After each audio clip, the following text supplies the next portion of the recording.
network marketing is not magic, it's mathematics. And I want to show you guys exactly what I mean. Now, there's this law that I created a few years ago that I came up with, and it held true and tied. So it's called the law of 7. So look, for every 7 people that you invite to your opportunity, whether it's a webinar, whether it's a call, whether it's an event, whatever it may be, out of every 7 people that you invite, let's say only one's going to show up, right? You're looking for your ratio.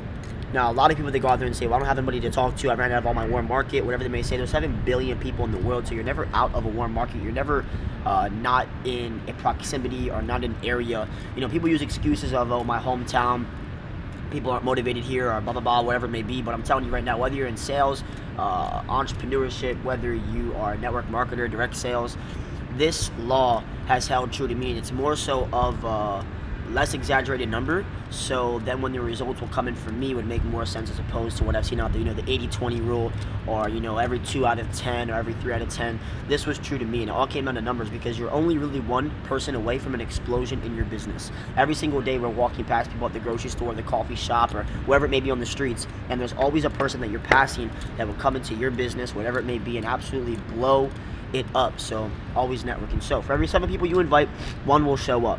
For every 7 people that show up, only 1 will sign up, okay? And out of every 7 people that sign up, not everybody's going to be a leader. Not everyone's going to be a hitter. Not everyone's going to be as motivated and as aggressive as you may be. You know, my mentor always told me that, Austin, you're always going to be the most hardest working person in your business. And it usually is true. You know, no one's going to care about your business as much as you do. Nobody's going to be as motivated towards your dream as you. So you have to always lead and believe first. So out of every 7 that show up, 1 will sign up. Out of every 7 that sign up, 1 will stick around, right? And, you know, retention rate in my business is higher than this, but this is an average that I've seen, you know, through all over, especially network marketing. So out of every 7 that sign up, 1 will stay. And out of every 7 that stay, 1 is going to be that 7-figure work ethic, that 7-figure mindset, that 7-figure earner, somebody who will become a leader. So I look at this and I say, you know what? Because a lot of people, it's all about mindset, you know. And as I was building my business, it was always a matter of me about how I perceived things.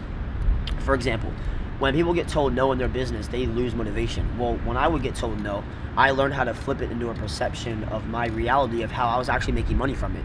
So let's say your ratio, let's say for every, you know, let's just say for every 10 people you talk to, only 3 are getting involved, right? Here was my perception and my posture about it. Even when I would have a meeting or a one-on-one or whatever with my friend or a person I'm trying to get involved in my business, if they would say no, I'd be like, hey, no worries, I just made this much money, you know, from you telling me no. Thank you. And they'll look at me kind of weird and be like, well, how did you just make money when I told you no? I said no, I'm not buying your product, I'm not joining. So how did you make money off of that? And I would go through and say, it's pretty simple. Look, so I'm giving examples for my company. So for every person that signs up, you make $35 per person, right? So if 3 out of 10 are signing up, that's 3 times 35, right? That's $105. So $105 out of every 10 people that I talk to. So I go ahead and I break it down and I divide that by 10. So right there, I'm making $10 and 50 cents for every person I talk to. So I look at it as perception. I'm actually making money off of every single person who tells me no, because out of every 10 people I talk to, 3 are saying yes. So all of those no's are working towards my 3 yeses, which I'm getting paid for. So it's all about a mindset, right? You get paid to get told no. Face-to-face confrontation, building your business, belly-to-belly, building your business on the ground. You know, even if you have an e-com business, that or the other, you're going to have to put work in to go out there and meet people and make moves to actually build a big business. I've never in my life been around people, especially in my industry, that were at least 7-figure earners, 8-figure earners, 9-figure earners, that weren't going out there and building relationships or building connections and networking to go out there and build their business. Even if they're all online business and all whole e-com business, they're doing Shopify stores or whatever it may be, people still had to go out there and build their relationships, go to conventions, go to networking events, still do things to learn. I've never met somebody who just is a hermit crab who's making tons of money or has tons of success. So the 5 M's is more meetings means more momentum. More meetings means more money. So at the end of the day, I used to ask myself a few questions every single night before I would go to bed. You know, when I was trying to get that 6-figure income, that 7-figure income, there were a few things at the end of the day that I would ask myself. and I wouldn't go to bed until I answered these questions the correct way. Number one was, how many people did I share my business to today? How many new people? How many new people did I share my business to today? How many new people? So how many events was I doing? How many meetings? And also working smarter. You know, if I do 10 meetings in one day, right? And there's nothing against doing small meetings, because that's where the magic is, right? The 2-on-1s, the 1-on-1s, the 3-on-1s, the small meetings. I love them. Not every meeting has to be of 10, 15, 100, 2,000 people. But working smarter versus working harder. And what does that mean? If I did 10 meetings today, each 30 minutes long, but if he did one meeting today and there was, 10 people there, 15 people there, who was working smarter? He was working by group. So it's a balance of also doing the little, never become too big for the little things. Always be doing the little one-on-ones, behind the scenes, the meetings that people don't see, that aren't Snapchatted, that aren't Instagrammed, all of those meetings for whether it's your business. And I'm using a relation to network marketing because it's what I'm speaking about, but whatever business you have. But if you can do meetings by group, especially prospects or customers, that's obviously working smarter. So the 5 M's, more meetings means more momentum and money in your business. Now, let's go over this. So, PRSV. Well, let me get another blank page. PRSV. So, when my mentor showed me this, it blew my mind. Now, PRSV in our business, we have the 145. Let's just use this one, the 145, right? 145 volume for every person that you enroll, right? Now, 2 years ago, I saw somebody's PRSV in the company, and their PRSV was higher than most people's entire group volume of the whole entire team. When I saw that, it motivated me. It was 15,000. That was almost 100 active signups on their team in their back office. So your PRSV, I'm not impressed with a leader if their PRSV isn't above 3,000 active at all times. 3,000 PRSV at all times. That means you're putting in the work. Now, what do I mean by that? Now, we know that we have the team builder bonuses and the enrollment bonuses for when we get somebody involved in the business. So we're making what? $35 for each person, right? And then for every person that person enrolls, we're getting $10. And then for every person that person enrolls, we're getting $5, correct? So let's say you are a chairman 50 in our business. Chairman 50s make what? 50 grand a month, right? How much is that a week? That's 12,000. Look at this, $12,500 a week. That's the weekly paycheck. Wow. People think that's really crazy, right? When you show the paylution, people, wow, he makes this much money, blah, blah, blah, blah, blah. He's a chairman, he's making this much money, 6-figure earner, multiple 6-figure earner, 7-figure earner. That's great and all, that's cute. This is cute. To the 8-figure earners, to the 9-figure earners, the bosses of the industry, this is cute money. You know what they want to see? They want to see this. Every single Friday, don't show me your rank advancement check. Don't show me how much money you're making off your rank. Show me how much money you're making off your team builder bonuses and your commissions off of new enrollments. My mentor said, Austin, if every single week, look, you could be a P600 making just $150 a week, but if your bonus is $500 and this guy right here only made $123 that week off of his bonuses, I'm not impressed with this chairman 50. I don't care. Shows me he's not in zone 1. He's not in phase 1, doing meetings, enrolling, sticking to the basics of what you need to do to lead by example. So if this P600 has a $500 weekly paycheck on his team builder bonuses, I'm more impressed with that than I ever would be with a chairman 50 with their monthly income, their weekly income. My mentor said, look, Austin, if your weekly team builder bonuses are not above $500 per week, you're not impressing me. You're not a great leader. You're doing all right, but you're not impressing me. And that really shifted my mindset. Now, let's go into building the business. This is something that I teach, and I really don't share it a lot because this is a very different strategy.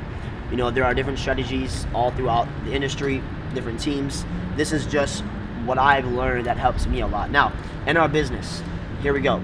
We have a trinary compensation plan. It means you have 3 legs, right? So the compensation plan is broken down 40%, 40%, and 20%. Now, what does this mean? Now, your volume, you can have up to your qualifying volume for a rank. So if you want to hit chairman 10, that's only 200. You only need 200 and 100 people. That's not a lot of people. Look at it this way. Take the focus off yourself and put it on somebody else. 500 people, it's a lot. If you look at it like that, at a bold-face value. But if you think, hey, all I really need is to get help 10 of my friends get a group of 50 people. How simple is that?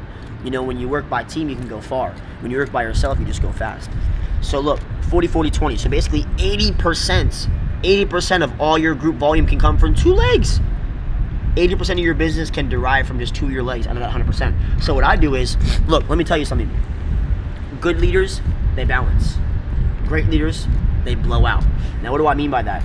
Now, what good leaders do is they always try to balance. You know, they'll get an enrollment, they'll put them here, new customer, they'll put them over here, here, here. They're always trying to balance their 3 legs, and that's why they're not smashing ranks. Look, there's a difference between hitting a rank and smashing a rank.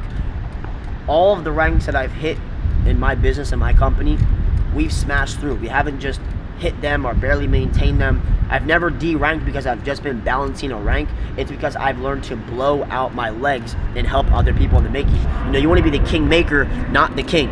You know, nobody cares about how much money you're making, what rank you are. What are you able to duplicate?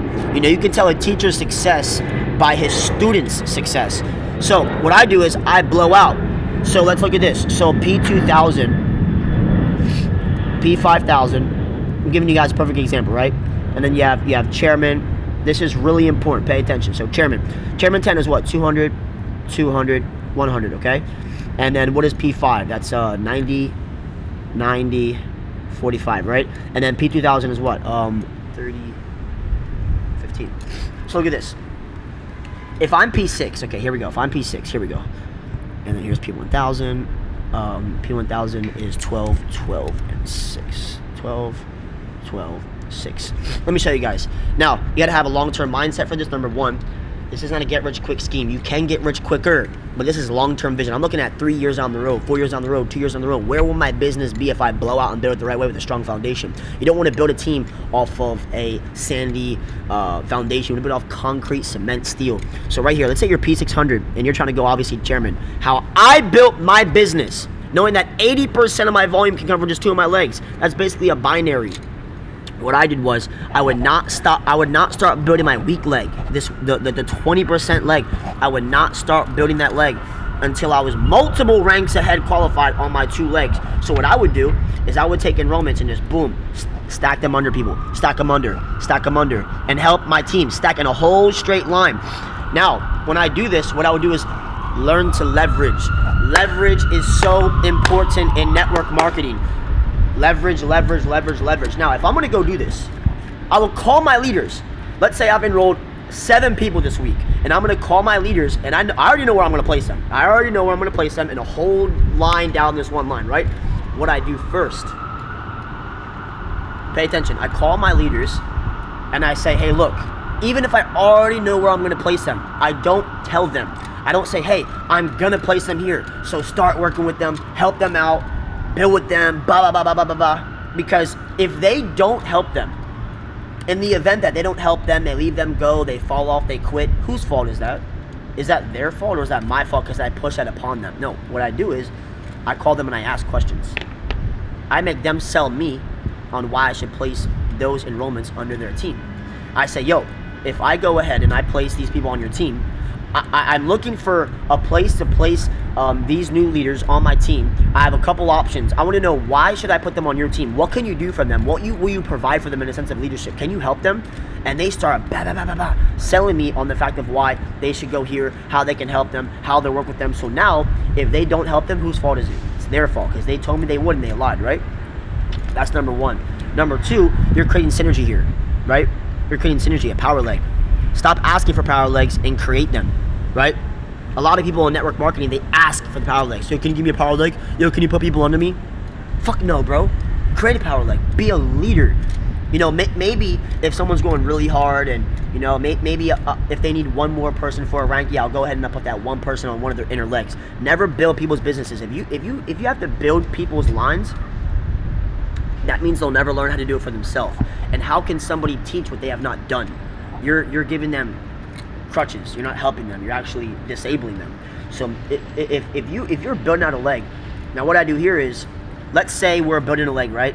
And 2 months goes by and we're boom, boom, boom, building a whole leg down. But then all of a sudden, like, these guys down here aren't really doing much. They quit the business. They're inactive, not doing much. But inside here, bang, this guy, boom, boom, this guy's going hard. Boom, this guy right here hits P6, boom. I'm going to shift all my enrollments I'm gonna still keep going down. I go as low as I can. It's called tap routing. How low can I go to help as many leaders as possible? And I'm gonna go to the bottom of that leg, and now where the momentum is, I'm gonna keep pouring gas on the fire. Boom, another one. Boom, another one. I'm gonna keep placing down as far as I can go where all the momentum is. This is how I build. And when I would balance out my 40%, so if I'm P6, I wouldn't start even building my second or third leg. I wouldn't, until I was qualified for like P2, at least 2 ranks ahead.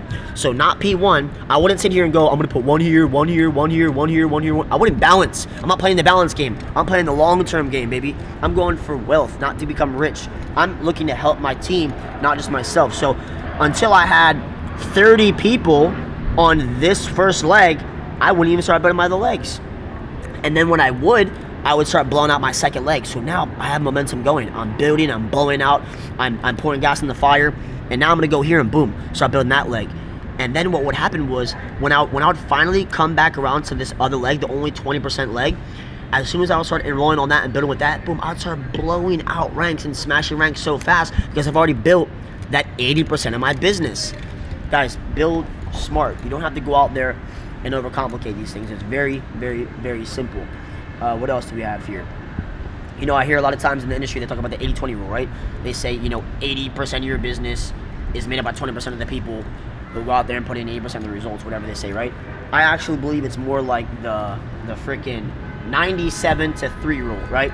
97% of the volume in your business is made up by maybe 3% of the people, and that's okay. Guys, in my business, 10,000 customers, I have about a 91% customer ratio. That's amazing. You guys will have a high ratio too. Some companies are different, some businesses are different, whatever it may be. But you have to be okay to understand that not everybody's gonna have that mentality to go all in.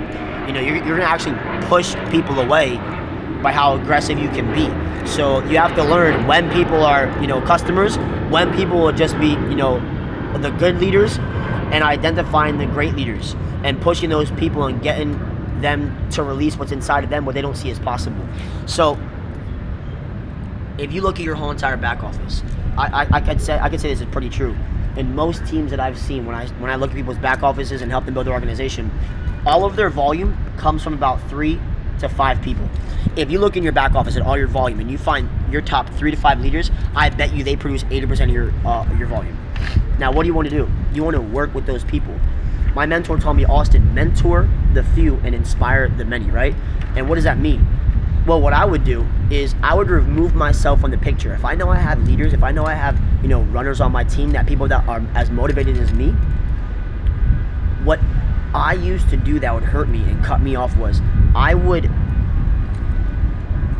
try to control my team and work with them and, no, I got it. It was all ego and pride. I got it. I don't need somebody to help me. I don't need my uplines. I don't need this support. And even though we could still get work done and be a little productive, it's better because familiarity breeds contempt. People like you, but they don't respect you. Sometimes you're too close to relate and not far enough away to motivate. Now, what do I mean? Sometimes you're too close to relate in mindset, in income, in lifestyle, but you're not far enough away from them to motivate them in income, in your lifestyle. So what I would do is I would get my leaders connected with higher ups, higher ranks, corporate, big leaders, because they respect my opinion. We have that trust, actually, but not always that respect. They trust me, but they don't always respect me, right? And then when I introduce them to leaders or uplines and get them to come into the picture, even a quick 1-minute phone call. Hey, what's up? Hey Jay, this is my new friend Bob. He just hit platinum 150, P600, whatever it may be. Really quick, I just wanted to introduce you guys because I know he's going to be a chairman or blah, blah, blah, blah, blah, right? So really quick, get them connected. That means a lot to them. It may not seem like it's to you, but to the new leaders, the new people in your group, when you're getting them connected with higher ups, other leaders, other people in the company that have success stories, it's broadening their vision. And everyone has a different story. If somebody's 35 years old, they have 3 kids, and they're married with a wife, and have a house and a mortgage, I'm not going to go try to motivate a 19-year-old college dropout with his story. I'm going to go try to find another young person in the company that has a similar story to him and connect that same story. Find similar connecting stories, if that makes sense. So in the event, as you're building that, you have these people on your team that are starting to stand out and do good, Get them connected with other people. Don't just do it all yourself, because you can limit yourself. Your team will only grow to the extent of what you're growing yourself. And sometimes it's not as fast as you want it to be. And you know, a real leader can be discovered by how well that his team does, by how well his leaders do. Good leaders create followers. Great leaders create other leaders. Does that make sense? So be a leader creator. You should not have followers. You should not have these teammates. It should be you're creating leaders. And never call your team a downline. Nobody wants to be called a downline. That's a very derogatory statement. I used to say it all the time. And then I call them success teammates. I call them success partners, my business partners, leaders. You know, call them what they are. Nobody wants to be introduced as, hey, this is my downline. So I hope I'm not really stepping on people to see it was saying that, but I learned that the hard way. So I hope that was of value. Just kind of recap, guys. I mean, the law of 7 rule, that helped me a lot to understand, you know, how to blow out and build your business. The PRSV, guys, every single week, your weekly bonuses should be hundreds and hundreds and hundreds of dollars, because you're putting the work in and launching new people. Also, blowing out legs, guys, build that 80%. I used to blow out legs for like 4 or 5 ranks ahead before I would even start building my other 2 legs. And then that's why I was able to skip ranks so fast. And that's why I was also able to maintain ranks. You know, when there's things in your business that happen, you know, this hit here, this company here, that happens here, drama, it wouldn't really affect me, because, you know, I was blowing my legs out so strong that I built a concrete foundation. So leaders blow out, followers, they balance. So don't be a balancer, be a blower outer, whatever that means. But guys, hope that was of value. So we're out here, gotta go to a meeting. So see you on the next. Let's go.